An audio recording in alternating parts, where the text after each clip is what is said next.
listeners. This is Nilima Kayes, and today we are bringing to you an interview session with Miss Esther Avant. Morning Listeners is an online magazine dedicated to women. It showcases various articles, personal life stories, and interview sessions on different matters concerning women. And today, our interviewee, Miss Esther, happens to be the founder of Esther Avant Wellness Coaching. So let us welcome our interviewee. Hello, Esther. Hello, thank you for having me. How are you doing today? I'm great. How are you doing? I'm doing good too. So since you're on board with Morning Listeners, tell us, how do you normally kickstart your day? So right now I'm on vacation, so my routine is a little bit different, but typically when I'm at home, I have a 3-year-old son, so he wakes me up pretty early in the morning. We get ready he goes to daycare, we get ready for that, I drop him off. Immediately I do my workout for the day, kind of check that box, get it out of the way. Then I make myself breakfast, and then after those two things are squared away, that's when I start my work day. That sounds great. So what did you have on your breakfast platter today? My go-to breakfast is a big frittata with a combination of egg whites and whole eggs, a whole mess of veggies, potatoes, and then I top it with avocado and hot sauce. That sounds yummy. So how many hours do you work out per week? So I think my actual structured, intentional workouts themselves are really only probably 3 to 5 hours, which is probably less than a lot of people would expect. And then I try to just have an active lifestyle in general. So I try to take a walk every day. That I don't really count as working out. I try to play with my son, go to the playground, chase him on his bike, that sort of thing. But my actual workouts kind of in our home gym are roughly 30 minutes most days of the week. That's interesting. So where are you from? I grew up in Maine in the US and have lived all over. Now I went to college in Boston, and then my husband is in the Navy. So we've lived all over the world now. That's great. So what makes Maine close to your heart? I think just the nostalgia of having grown up there. All of my childhood friends are there. My dad built our house, so going back and kind of seeing his hard work. I grew up in a beautiful town right on the water. So I think just kind of all of those memories keep it close to my heart. Yes, of course. And childhood days are so memorable and nostalgic. They stay forever in your heart. So how was this year's New Year for you? New Year's was fun. We were staying at an American military resort in Bavaria in southern Germany, and it was very family friendly. So they had a bunch of bounce houses set up for the kids, and then kind of a DJ and sort of a party in the lobby. So all 3 of us, my husband, my son, and I, all made it to midnight and got to ring it in and then sleep in the next day. That was great. So let us move on to some questions about weight loss. So tell us something about Esther Avant Wellness Foundation. Yeah, so our foundations program is a 6-week group coaching program, and the primary goal is to simplify what it takes to get results. We work with a lot of women who are just feeling very overwhelmed and have tried what feels like everything in the book to lose weight and are often successful at losing it, but not keeping it off. So we focus in foundations on really kind of stripping away all the noise and laying out a very clear step-by-step process to master what we call the big rocks, which are the few key behaviors that the majority of your results will come from, and how to make those feel habitual so that losing weight and setting yourself up to maintain it really starts to feel pretty easy. That's great. So what exactly is the weight loss mindset mastery course? This is a course that I developed after talking to so many women who said some variation of, I'm my own worst enemy, I can't get out of my own way, I know what to do, but I'm just not doing it. And it really led me to realize how mental a lot of people's struggles are. That for the most part, we all sort of know that in order to be healthier, things like that, eating more vegetables would help. Eating fewer snack foods, walking more, moving more, sleeping more, managing stress. We all kind of know those things, but when we're not doing them, there's usually some sort of mental kind of block, whether it's that you don't believe you'll be successful, or you're too hung up on the scale, or you are comparing yourself to other people. So Weight Loss Mindset Mastery addresses the 15 most common mental obstacles that I see when it comes to losing weight. Interesting. So share with us your thoughts on restrictive diets, like, for example, the keto diet. So everything I do is really pretty anti-restrictive diet, because I know that those things aren't necessary. And part of how I know is personal experience. Part of how I know is education, working with hundreds of clients over the last 15 years, and just really seeing that although restrictive diets may lead to weight loss and often pretty rapid weight loss, they rarely set a person off to maintain those results once kind of the diet ends. So what we do with our clients in EA coaching is the opposite of a restrictive diet. We teach you how to get out of that all or nothing, or that kind of good, bad mental space, and see that being more flexible with your approach, not putting anything off limits, focusing on, yes, eating mostly nutrient dense foods, but also fitting in the foods that you really enjoy and just enhance your quality of life, is both much more pleasant in the process and makes you a lot more likely to be successful in the long run when there's no sort of transition from the restrictive diet to then, oh, I'm in maintenance, what should I do? It's more so, this is just the life that I live. I know that I can do it long term. So once I reach my goal, it's pretty much just more of the same. So now, since you haven't tried any diets, were you always athletic and so health conscious from the very beginning itself? No, not at all. I played sports as a kid, but largely because I was from a really small town where you didn't really need to be good to make the team. So I played, but wasn't a big contributor to the teams or anything. And I wouldn't say I had like unusually severe body image issues or anything like that as a teenager, but I just didn't, health and nutrition just wasn't really on my radar until about my senior year of high school. And that was when I found the gym. I started strength training. I started paying a lot more attention to my nutrition. But even then, I didn't have the background that I do now. So I was just kind of learning as I went. And that included doing a lot of things now that in hindsight, I wish I'd known better, but I did a master cleanse diet. I tried a raw vegan diet. I did Whole30 for weight loss reasons. I tried a lot of restrictive and short-term things that I certainly learned a lot from, largely that I don't want to do those things again. Well, so are you a vegan then? No, actually the raw vegan lasted, 56 hours, really not long at all. It was kind of a desperate attempt. I was just like feeling really kind of blah, and like I'd been eating really poorly for a while, and just kind of wanted to do something that felt very drastic and restrictive as kind of a kickstart.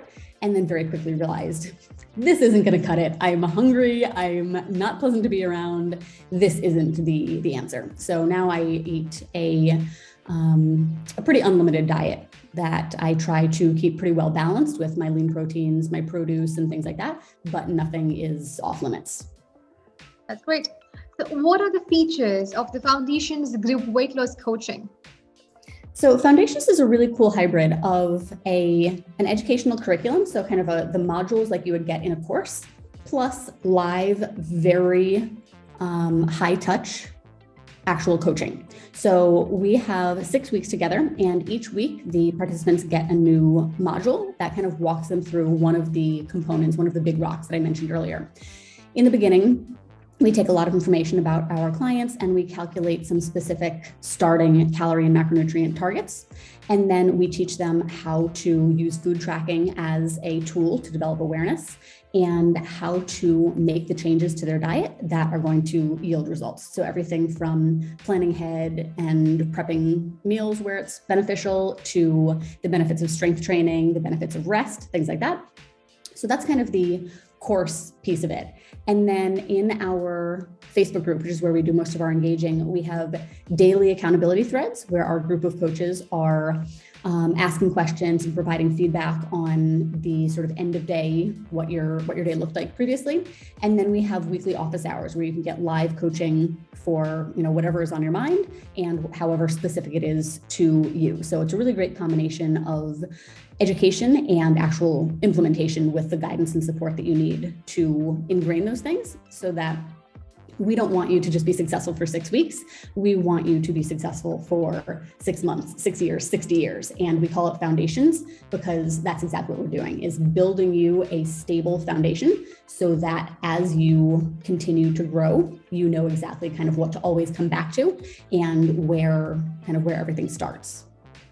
And I think you also aim your clients to follow up on that course like forever or on a long-term basis, right? Exactly. And I think, there's a lot of businesses out there in the weight loss industry that are just focused on, let's get results as fast as possible. Let's get some good photos and use those for marketing, and, kind of who cares what happens afterwards. And we're really focused on setting our clients up for maintenance. The ultimate goal, no matter how much weight you have to lose, the ultimate goal is to get to a healthy, happy, confident weight and stay there. So we really want to make sure that you are developing the skills and building the habits to maintain, so that, like I said, once you lose the weight, it is gone for good. That's right. So now obesity is on the rise with the pandemic among teenagers, for example. With homeschooling and all, there is like very less exercises and more eating is happening. Also, in between the classes, they run to kitchen to get to have hot food. So what are some tips that you would like to share with our women readers to tackle the above situation so that they can ensure that their children are having a healthy lifestyle? This is a great question. And you're absolutely right. When the pandemic first hit, it was really kind of brought to our attention how much our activity level plummeted. We didn't necessarily think of ourselves as being particularly active, but all of that movement, from getting ready in the morning to walking to the car or to the train, walking around your office, running errands, all of that movement added up. And then basically overnight, it just got slashed. So we felt like not much had changed. I'm still eating the same way, or I'm still doing my workouts. But in reality, all of that sort of incidental movement was gone. And then even though our meals may have looked pretty similar,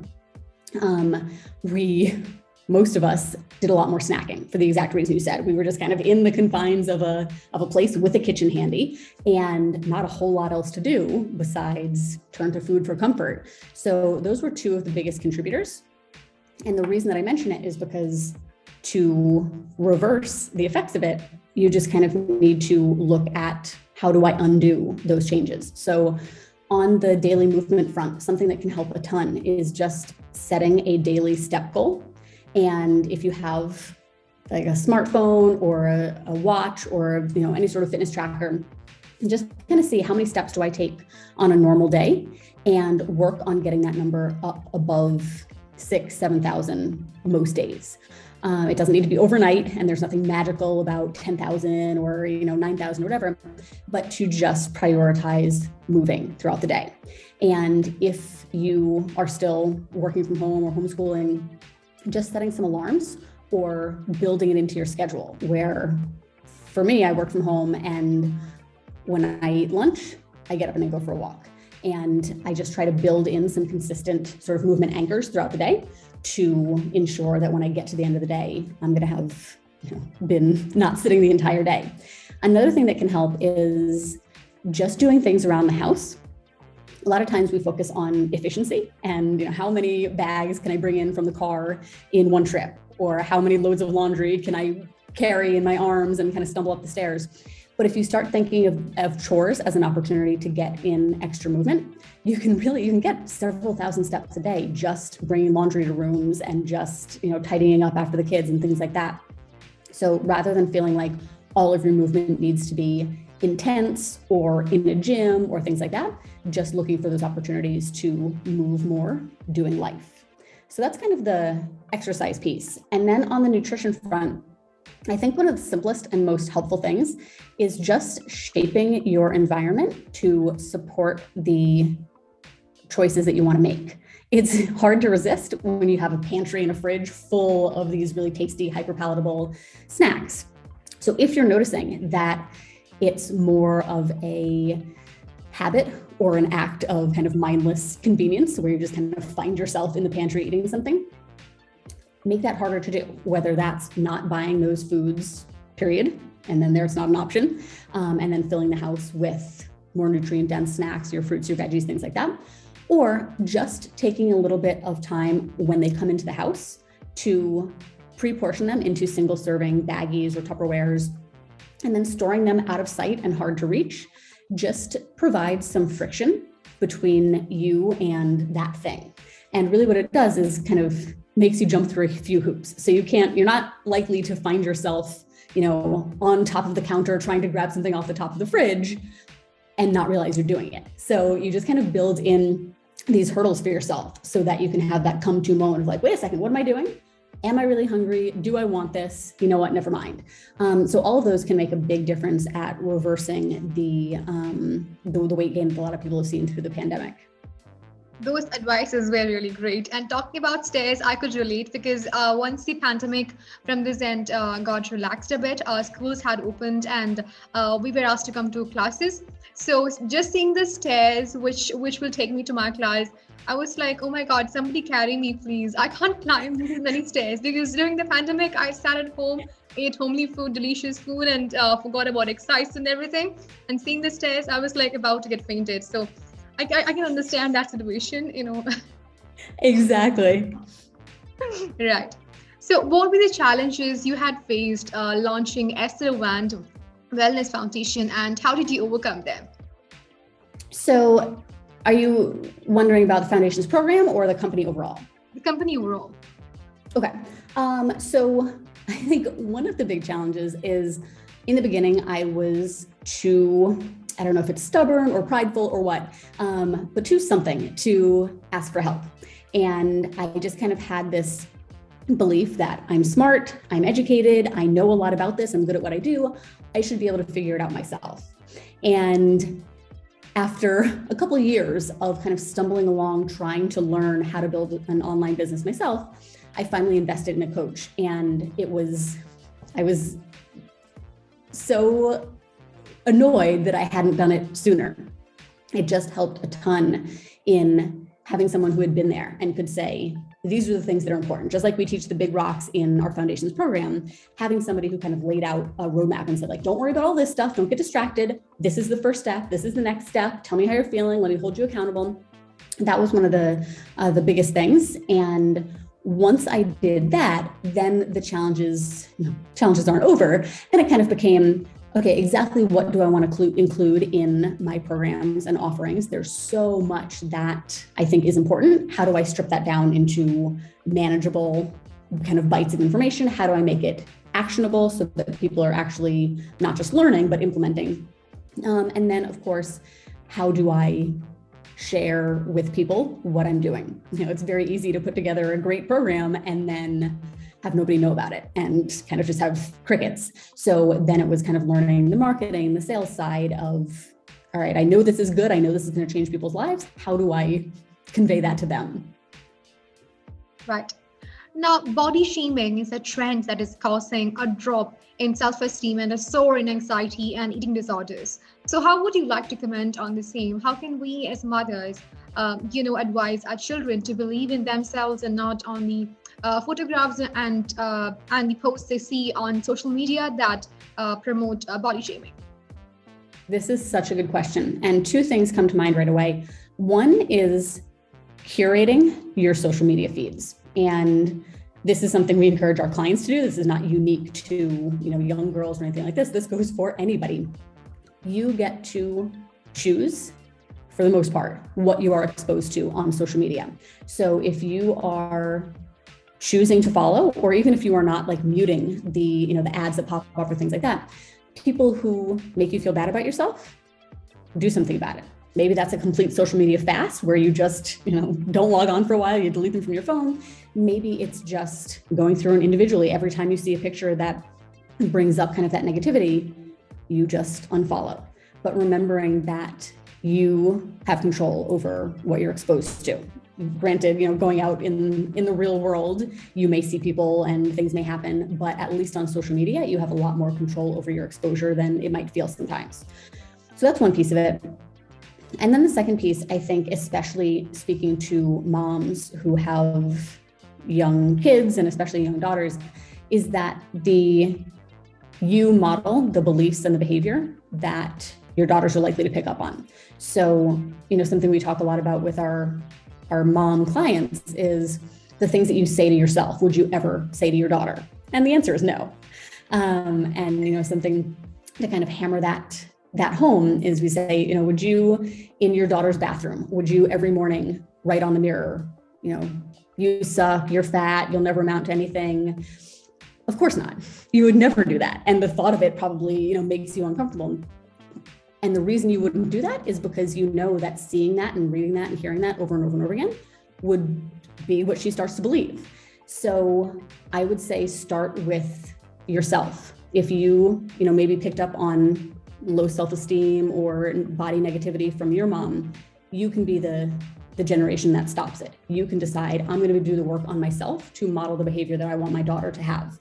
And that isn't necessarily easy. And depending on her age and how she feels about herself, maybe you guys work on it together, where you, in the mirror, you work on just getting to seeing your body neutrally rather than negatively. So instead of saying, my fat stomach, you just say, I have a stomach. And you kind of wrap your head around seeing your body as neither good nor bad, it just is. And then working on complimenting yourself and accepting compliments from other people, and just kind of remembering that it's going to be a process. It's not as simple as just waking up one day and being rid of all of these, negative feelings and beliefs. But just like any other goal you set, you wake up, you recommit yourself to it, and you start chipping away at how you think and how you feel. And over time, you will make really great progress. That was truly encouraging. So what are the upcoming courses you're planning to launch with Esther Avant Wellness Coaching? This is a great question. So right now, I'm, as much as there's always, ideas popping into my head, I have notebooks full of, okay, one day I'll do this. But right now, I'm really happy with the product suite that we have. We offer one-on-one coaching, we have our group program foundations, and then the weight loss mindset mastery course. And I really feel like those hit all of the major pieces. So the focus right now is on just kind of improving our client experience. We're revamping some of our back-end things. We're trying to streamline our membership site. We provide so many resources and features of our programs that sometimes is a little bit overwhelming. So we're really working on streamlining that so that everything is very searchable, easy to find, so that it is that much more useful. So that's really where our focus is right now, is just making sure that the client experience is as good as possible and really implementing the feedback that we've gotten from clients over the past year. We wish you all the best for all those initiatives you're planning to bring up for the future for your clients. And of course, I'm sure they're going to be truly lucky to have a coach like you. So on that note, we come to the end of this interview session. Hope the audience enjoyed it. And how was it for you, ma'am? It was great. I really enjoyed it as well.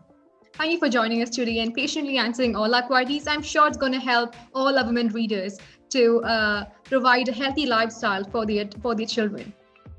I'm so glad. Thank you for having me.